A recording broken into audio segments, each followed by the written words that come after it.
వచ్చే ఏడాదితో మోదీ 10 ఏళ్ల పాలన పూర్తవుతుంది. మరో ఏడాదిలో సార్వత్రిక ఎన్నికలు ఉన్నాయి. గత 2 టర్మ్లలో కాంగ్రెస్ బలహీనంగా ఉండడం, విపక్షాల మధ్య ఐక్యత లేకపోవడంతో బీజేపీ గెలుపు నల్లేరు మీద నడక అయింది. కానీ ఇప్పుడు మాత్రం వాతావరణం పూర్తి డిఫరెంట్ గా కనిపిస్తుంది. గతంలో ఎన్నడూ లేనట్లుగా ఆపోజిషన్ పార్టీలు ఒక్కతాటిపైకి వస్తున్నాయి. అటు రాహుల్ గాంధీ కూడా ఆశ్చర్యకర ఫలితాలు చూస్తారని చెప్పడం కీలకంగా మారింది.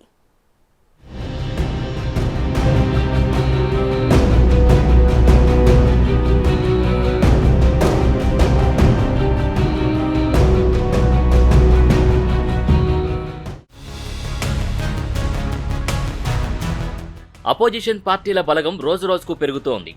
బీజేపీ వ్యతిరేక పార్టీల్ని ఒక్కతాటిపైకి తెచ్చే బాధ్యతను బీహార్ సీఎం నితీష్ కుమార్ భుజానికెత్తుకున్నారు. నిజానికి విపక్ష నేతల మధ్య ఐక్యత సాధించడం అంత సులువు కాదు. చాలా మంది ఈగోల్ని పక్కన పెట్టాలి, ఇంకొకరి కింద పనిచేయడమేంటన్న వాదనను విడిచిపెట్టాలి. అప్పుడే ఐక్యత సాధ్యం. గతంలో థర్డ్ ఫ్రంట్ అని, ఫెడరల్ ఫ్రంట్ అంటూ ఎన్నెన్నో తెరపైకొచ్చినా ఏవీ వర్కౌట్ కాలేదు. అందుకు కారణం యూనిటీ లేకపోవడమే. కొందరైతే కాంగ్రెస్, బీజేపీ లేకుండా కూటమి కట్టే ప్రయత్నాలు చేశారు. అయితే అధికార పక్షాన్ని ఓడించాలంటే కాంగ్రెస్ లేకుండా సాధ్యం కాదన్న విషయాన్ని అందరికీ అర్థమయ్యేలా చెబుతూ వస్తున్నారు Nitish Kumar.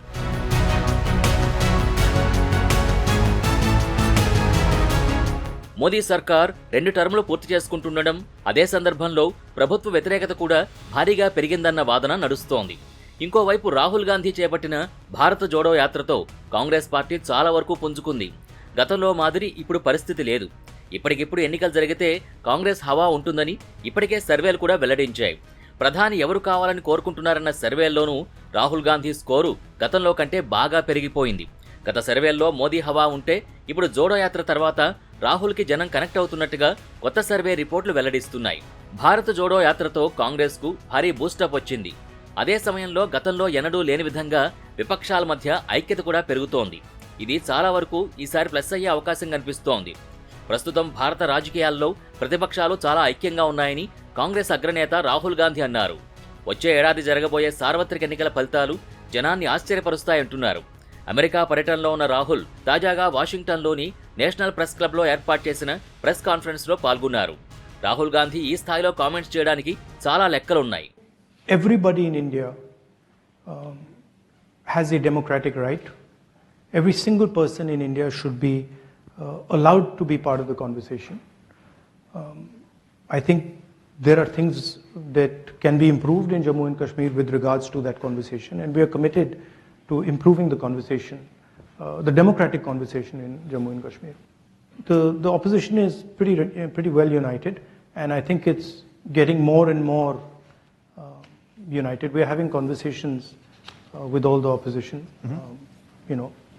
and I think quite a lot of good work is happening there.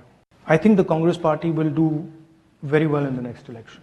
I think it'll surprise people, because I think there is a hidden undercurrent building, and I think will surprise people.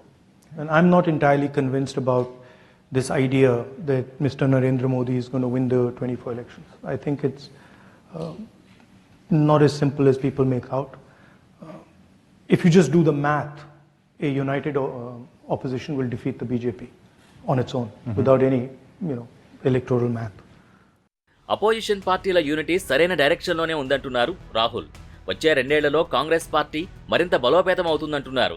ఇటీవల జరిగిన Karnataka assembly ఎన్నికల్లో తమ party భారీ మెజార్టీతో గెలిచి బీజేపీని కట్టడి చేయడం చూస్తుంటే జనం ఆలోచన మారుతున్నట్టుగానే అర్థం చేసుకోవచ్చు అంటున్నారు. అంతేకాదు, త్వరలోనే తెలంగాణ, మధ్యప్రదేశ్, రాజస్థాన్, ఛత్తీస్గఢ్ అసెంబ్లీ ఎన్నికలు జరగనున్నాయి.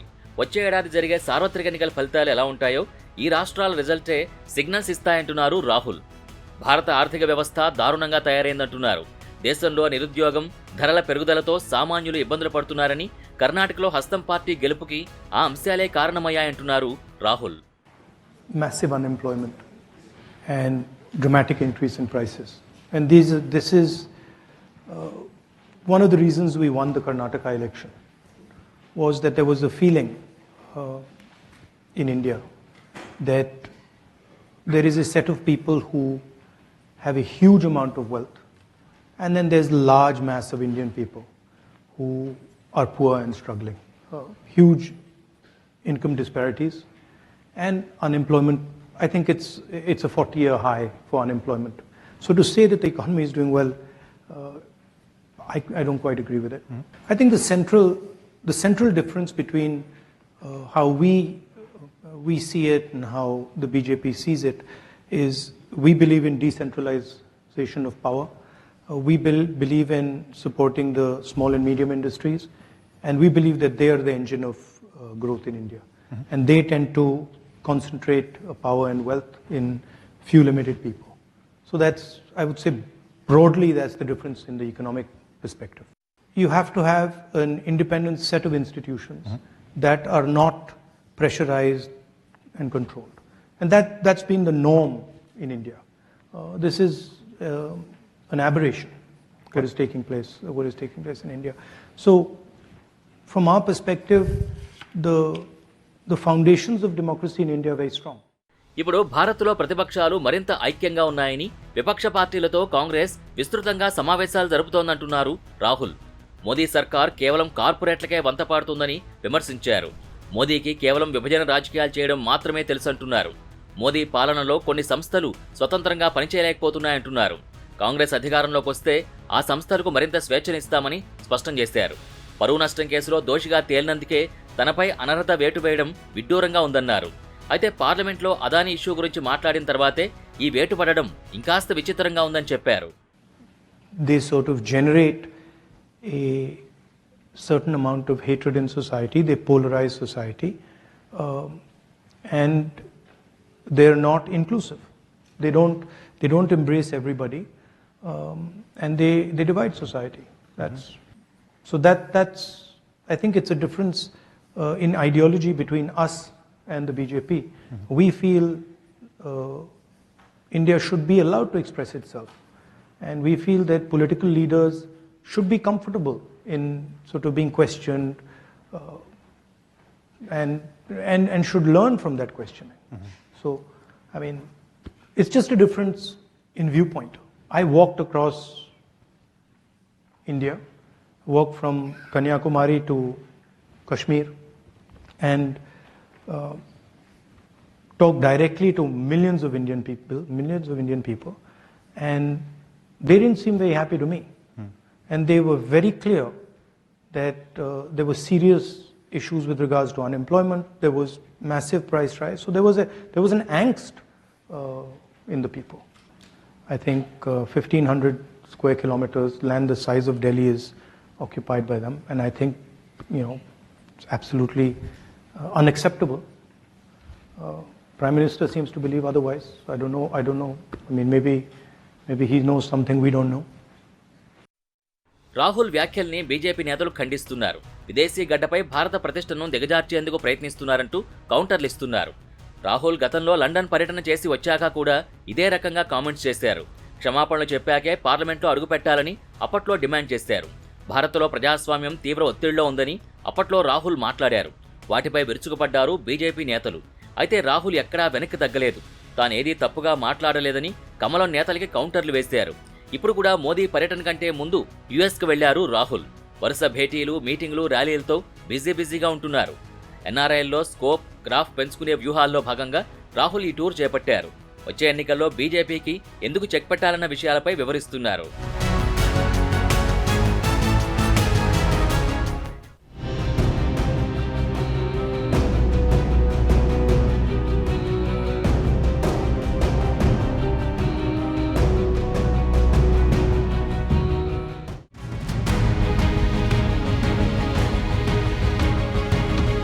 సార్వత్రిక ఎన్నికల్లో ఈసారి గెలుపు పక్కా అని విపక్షాలు అంటున్నాయి.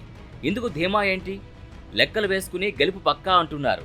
కేవలం పేపర్పై స్ట్రాటజీ పెడితే నిజంగానే వర్కౌట్ అవుతుందా? ఇవన్నీ కీలకంగా ఉన్నాయి.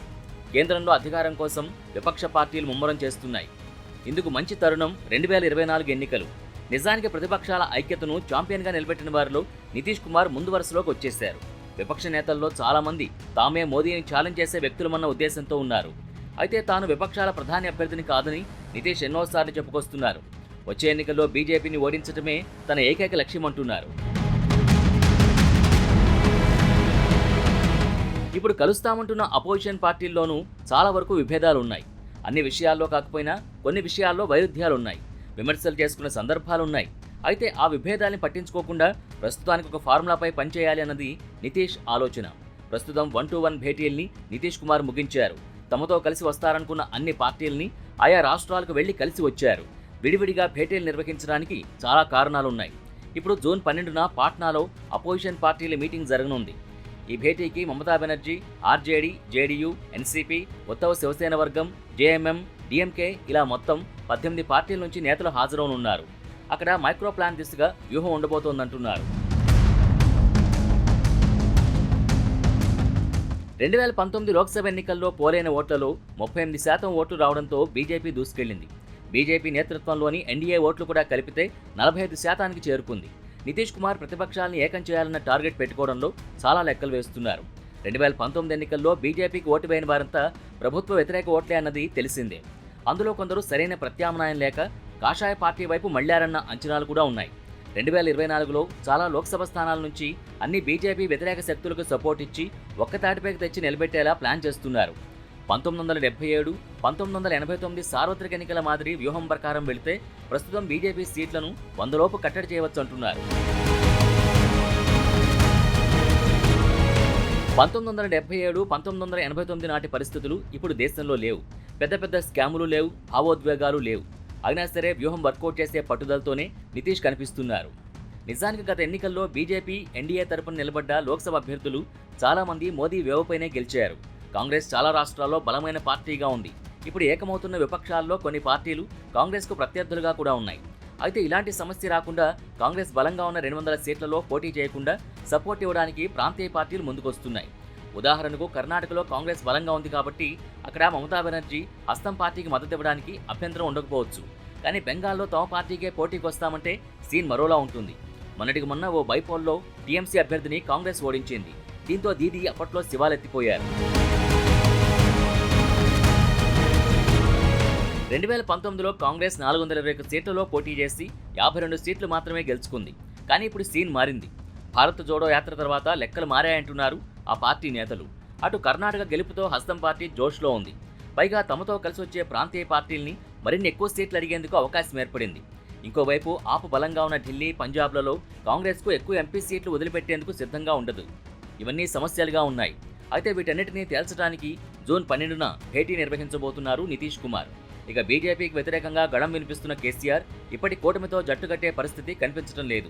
ఎందుకంటే తెలంగాణలో తమకు ప్రధాన ప్రత్యర్థి కాంగ్రెసే అనుకుంటున్నారు. విపక్షాల ఐక్యత రావాలంటే చాలా కసరత్తు జరగాల్సి ఉంది.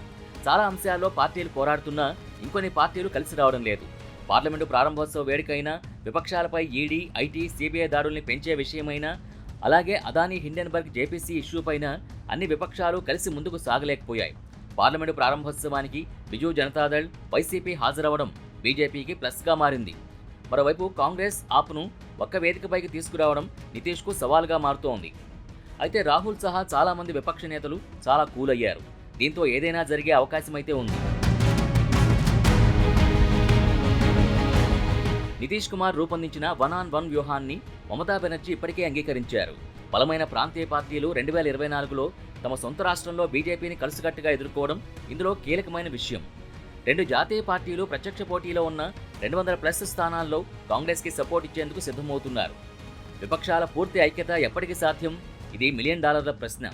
అయితే ఇటీవలే తమిళనాడు సీఎం స్టాలిన్ 70వ జన్మదిన వేడుకలు విపక్షాల ఐక్యత ప్రదర్శనకు కొంతవరకు ఉపయోగపడ్డాయి. Congress, RJD, Samajwadi party, national conference పార్టీలు పాల్గొనగా ఆప్, బీఆర్ఎస్, తృణమూల్ వంటి పార్టీలు ఈ ఈవెంట్ను స్కిప్ చేశాయి. కొన్ని పార్టీలతో పొసగకపోవడమా, టైం దొరకలేదా, ఇంకేవైనా కారణాలు కావచ్చు. కానీ 100% విపక్షాల ఐక్యత సాధ్యపడలేదు. అన్నిటికీ చిన్న చిన్న కారణాలే ఉంటున్నాయి. అయితే ఇలాంటి వాటికి చెక్ పెట్టేందుకు ఇప్పుడు నితీష్ పాట్నాలో మీటింగ్ పెట్టారు. 100% విపక్షాల ఐక్యత 1977లో చివరిగా సాధ్యమైంది. అప్పట్లో కాంగ్రెస్ను ఓడించేందుకు చాలా పార్టీలు విలీనమై జనతా పార్టీగా ఏర్పడడం, వీటితో పాటు లెఫ్ట్ పార్టీలు కొన్ని ప్రాంతీయ శక్తులతో పొత్తు పెట్టుకుని సక్సెస్ అయ్యాయి. పొత్తుల చర్చల ప్రాథమిక సూత్రం ఏంటంటే 2 పార్టీలు వాటి శక్తులు కలిసినప్పుడు ఉమ్మడి బలం కంటే ఎక్కువ ఓట్లు, సీట్లు రావాలి. కొన్ని అవకాశవాద పొత్తులుగా జనానికి అనిపిస్తే ఓట్ల బదిలీ అంత ఈజీగా జరగదు. అవతల పార్టీకే ఎక్కువ విన్నింగ్ ఛాన్స్ ఉంటుంది. 2019లో ఉత్తరప్రదేశ్లో సమాజ్వాదీ పార్టీ, బీఎస్పీ, ఆర్ఎల్డీల మహాగఠబంధన్ పరిస్థితే ఇందుకు ఉదాహరణ. పార్టీల మధ్య ఓట్ల బదిలీ జరగలేదు. బీఎస్పీ మరింత బలహీనమైంది. బీజేపీకి ప్లస్ అయింది. విపక్షాల ఐక్యతా సూచి 2014లో 64% ఉంటే 2019లో 85%కి పెరిగింది. అదే సమయంలో బీజేపీ సీట్లు కూడా ఈ గ్యాప్లో పెరిగాయి. అంటే కామన్ మినిమం ప్రోగ్రామ్ సరిగా రూపొందించకపోతే ఓటర్లు వీటిని అవకాశవాద కూటమిగా చూసే ఛాన్స్ ఉంటుందంటున్నారు పొలిటికల్ అనలిస్టులు. రాజస్థాన్, మధ్యప్రదేశ్, ఛత్తీస్గఢ్, కర్ణాటక, అస్సాం, ఢిల్లీ, హిమాచల్, ఉత్తరాఖండ్, జార్ఖండ్, గుజరాత్లలో 191 సీట్లలో కాంగ్రెస్, బీజేపీ మధ్య డైరెక్ట్ ఫైట్ జరిగింది. ఇవన్నీ లెక్కలతో అపోజిషన్ లీడర్లు బిజీగా ఉంటున్నారు. ఫైనల్గా 1-on-1 ఫార్ములాని నితీష్ సక్సెస్ చేస్తారా లేదా చూడాలి.